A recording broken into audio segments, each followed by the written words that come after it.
right, welcome back. I'm going to make a pivotal decision and then fuck off. Leave us with the consequences. It's a hard decision.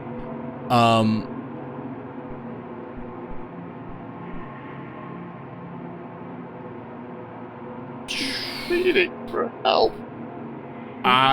Look at his puppy dog eyes. I'm gonna step between Dennis and the gun. What a hero. So say it. Yeah. So say it. Before I'm fully aware of what I'm doing, I step out from Dennis. The barrel of the rifle is nearly touching my chest now. Both Dennis and the man seem a little confused at my action, and I do my best to swallow down my fear. I don't know what's going on here, they say, but we are here by mistake. Well, you have no business here, the man says. But now that the power's on, I think you might be too late anyway. What? I ask, but he doesn't answer me. Instead, he steps forward and actually pushes me backwards with the end of the rifle.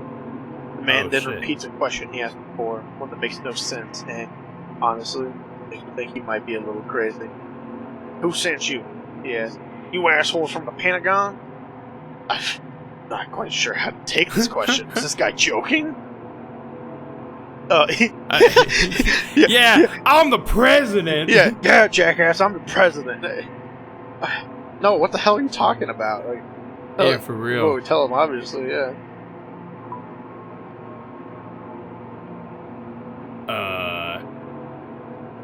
No, I say. We're just loggers. Something blew up and my friend got hurt. We're looking for the rest of our crew. Likely story, the man says. But I see a flicker of recognition in his face that makes me think he might believe us. Still, his grip on the gun is as tight as ever. The look on his face makes me think he'll shoot at any moment. You both just stand still, he says. Sooner or later someone will come along and I'll turn you over. And then I'll get your backside. He again thrusts the gun forward, as if it has an invisible bayonet on it. There's no need for that, I tell him.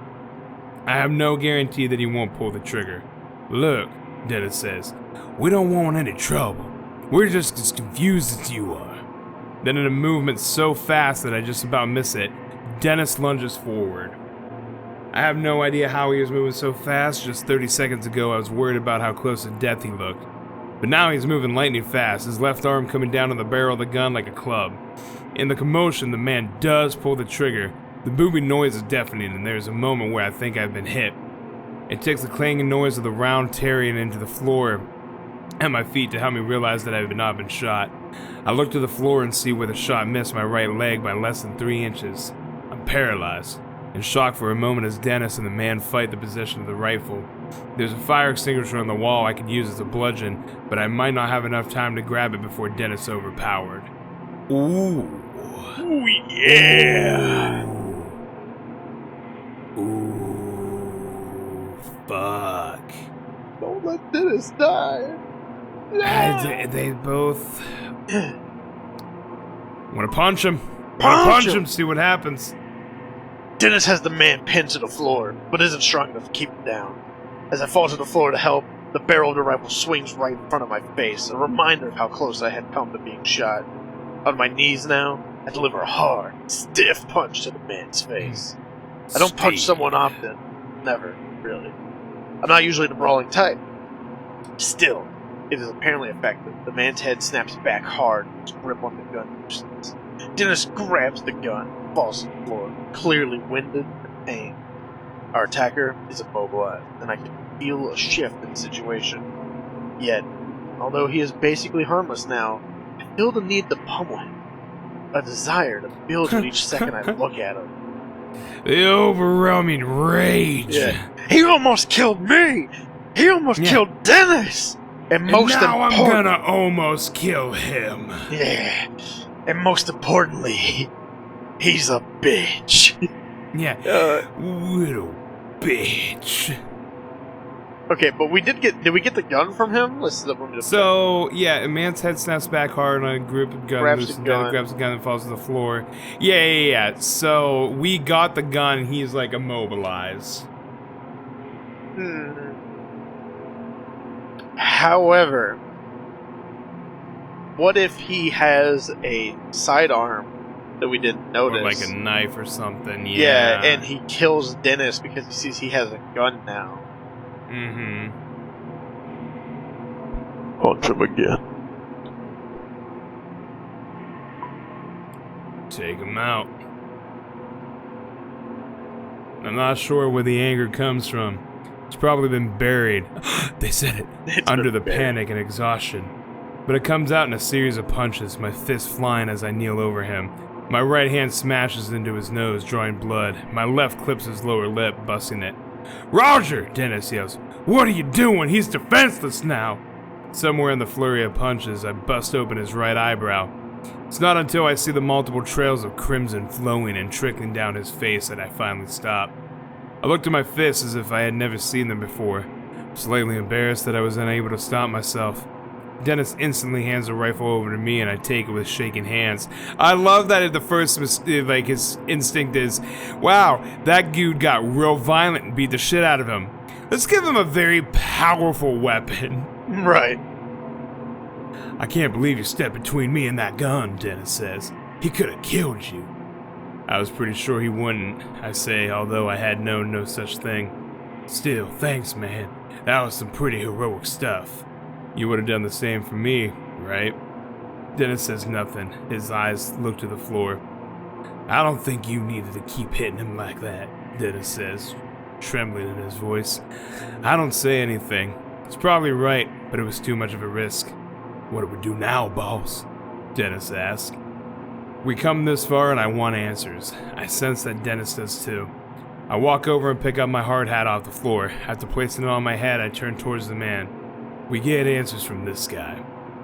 No answers, the man manages to whisper, his eyes fluttering. Blood is all over his head and neck from where I let it loose on him. Okay, let's move, I say, pointing the gun further down the hallway. We've come this far and I'm not gonna let this guy stop us. We walk down the hallway until we come to the end. A single elevator waits for us. Its steel sliding door is larger than a normal elevator. What? Yes, no answer. So are we are we the one that's like pointing to him? Like, is he coming with us, or No. did we just leave him there? I guess we're just leaving him there. Interesting. Yeah, we beat the shit out of him, and we're like, we want answers. He's like, I ain't answering shit, boss. And we're like, alright, well, F him. Not because I don't want to, but you've beaten my ability to Yeah. talk, right? Yeah, right? Yeah, we need answers. I like pumpkin spice cake. Yeah, my favorite pudding is pudding flavor. Wait, if you clean your gun with motor oil, it makes the pancakes tastier. Before I get into the elevator with this guy. Okay, I guess we did bring him with us. Yeah, that's what I was thinking, like. Okay, yeah. Okay. Before I get into the elevator with this guy, I think it's wise to learn a bit more about him. I can tell it's making him uncomfortable for me to have a gun. Tough nuts. What's your name? Yeah. I ask. Marcus. And you work here? It's clear that he doesn't want to answer. He gives us a little nod. We're looking for the rest of our crew. Any idea where they might be, I ask? No, says Curly, not bothering to elaborate. There's gotta be some useful info we can get out of this guy. I just need to know how to dig for him. I need a first aid kit for my friend here. I say, where might I find one? Down on the second floor, he says. But we can't go down there. What's on level 2? Yeah. What's so important that we're barred from there? Hookers and blackjack! That's where we keep the hookers and blow. Yeah. That's where we keep the government-funded cocaine. Yeah. He looks at me like I'm an idiot. You must be aware you're inside of a classified government facility, he says. It makes sense, but I wanted to doubt it. Well, I'm not sure our government would want you to help save my friend, so take me to the first aid kit. I can't, he says. You don't have clearance. Hell, I barely have clearance. Then, seemingly to himself, he mutters, I'll make this place run. And not even a thank you, just a bunch of restricted access rooms that I'm only allowed to go into with a frickin' chaperone. I interrupt his monologue. We're going to that first aid kit. I could lose my job, he says, squinting through the blood where I'd bash over him over and over. I think that's the last of your concern right now. Yeah. I wonder for a moment what sort of trouble I could get into for hitting a government employee, especially as hard as I did. Then again, he had come to us with a rifle. I almost read that as U.S. Yeah, He same. had come at the U.S. with the rifle. It makes me think that things have gone terribly wrong in this place, and the explosion in the woods, or whatever the hell that happened, might be linked to it all. I need to convince him to take us to the second floor, but I'm not sure if it would be more productive to threaten him or ask him for sympathy. I'm gonna go the nice guy route, because we already beat the shit out of him. So I think if we're like, look, sorry I did that to you, but we need help. Yeah, exactly. Like, look, sorry I beat the shit out of you. Well, you've seen I'm willing to beat the shit out of you, yeah? So, Yeah, and also you were kind of being a bitch. look, I say, hasn't been the best day. We're just trying to find out what's going on. To find our crew, survive. I know that this isn't a normal situation down here. Looks like all your protocols have been blown to hell. Can't you help us? He looks at me sternly, weighing his options. Okay. Thank you. I see. With an untrusting stare, Marcus walks to the elevator door, approaching the small keypad button. He punches in an American code on the keypad, and hears a slight mechanical hum behind the steel. After a few seconds of angry glances, frightened sneers from Marcus, the elevator arrives. The steel doors slide open, whisper, revealing a tear. I wonder what it is. It would be at the very best medicine we No. never had. Cure cancer and polio. And super government AIDS. All right. Pseudoscience. Yeah, for science. It's exceptionally well lit and looks to be made of stainless steel. I half expect the thing to be take off at the speed of light. There's another small keypad on the front right. Oh, we went into the elevator. My brain was like, we were already in the elevator, and so when we transitioned to a picture of another elevator, I was like, why the fuck are we back in here? It's like it's like that freaking movie Cabin in the Woods, where it's just like a chain of elevators that lead to places. Yeah, they just go all around like sideways and shit. Yeah.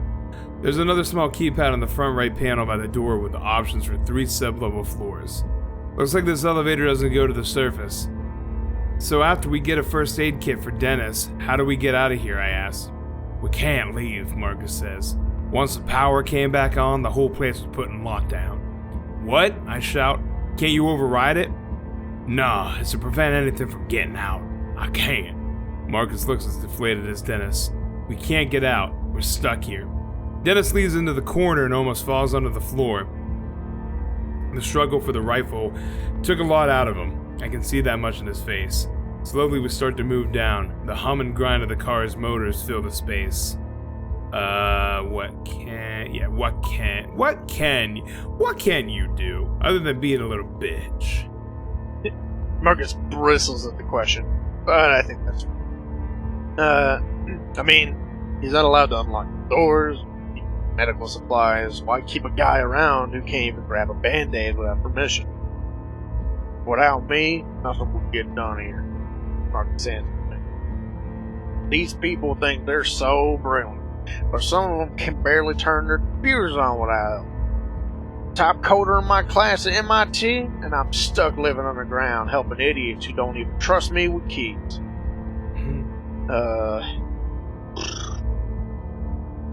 Well, he's obviously not going to tell us what goes on here. So yeah, how big is this place? Yeah, about 45 feet. It's a government facility at the highest secrecy, Marcus says. A research facility. It goes 4 stories underground, and quite frankly, it scares the piss out of me that you two got in here so easily. Why is that, I ask. This is a black ops graveyard, he replies. Even the CIA doesn't know this place exists. Oh shit. So what's your job? You know what? I actually want to know, because he makes himself so important. What is his job? I handle the IT work, make sure the Oh, databases so he's a are up nerd and with running. a gun. Yeah, exactly right. Make sure databases are up and running. It's a 24/7 job. I haven't seen sunlight in almost a year. I wonder what staying in a place like this for that long would do to someone's mind. I was recruited, continues. Because of the workload, no one else wants this job. But I don't really mind being by myself. No family. Plus, the IT, some crazy shit. Crazy how, I ask. This place generates over 100 terabytes of data per day. Sorry, of data per day. He answers, getting the slightest bit excited before his face falls again. It makes so much data, I get hard every day. Every day I look at the data and I get a boner, you know what I'm saying, man? Information. Function junction. Oh, yeah. Ooh, F11. Alright. Oh, right, my choice. Shit. Okay, so. Yeah, what knocked the lights out? Yeah, the explosion. Seems like some sort of power outage. Fucking duh. Yeah. What caused it? Ridiculous. Marcus says. That's all I know. There was an outage and then what? Dennis asked weakly. Then things got weird. Things got bad. Bad how? The whole place seemed to shake when the lights went out. I was checking the monitors when it happened and everything went dead. It took no more than a minute or so before I started hearing the screams. People were being killed by something. I tried getting the security cameras going again, but they only lasted for a little bit on my backup systems. What I saw. What? I asked, feeling a sharp fear worm its way into my guts. Well, what I saw on the screens for that little bit of time made no sense. Made me get the gun from the emergency vault. I think whatever it is, it's still down here. Hold on, I said. There's an emergency vault with a rifle in the same room as the security cameras in this place? Marcus gives me a grin that looks nearly insane. There are guns locked away in every room in this place, just in case, you know. No, just in case what? As he opens his mouth to answer, the elevator comes to a stop. The door slide open. Marcus is out right away, without a word. He makes his exit and heads directly for a glass-thin room that is filled with computer monitors and high-end equipment. Dennis and I file out behind him, trying to keep up. As we do, one very alarming question runs through my head. What the hell kind of government facility keeps loaded guns and emergency vaults in every single room? It's just a Denny's. Yeah, it's a Denny's. Look, like that's they have freaking peacekeeper written on the side of the gun. It's like, look, you can either get your waffles and sausage and peace, or I can introduce you to the peacekeeper. We're working on a new type of grand slamwich that the Iranians are really all about. Oh no! All right, that's the end of chapter 2, everyone. You might be wondering what happened to Jared in the middle of this episode. Well, speaking of Iranians, he had to go deal with some uranium. They rhyme, so that makes sense. And don't look into it. Huh. Anyways, how do we get other people? Curiosity. Yeah.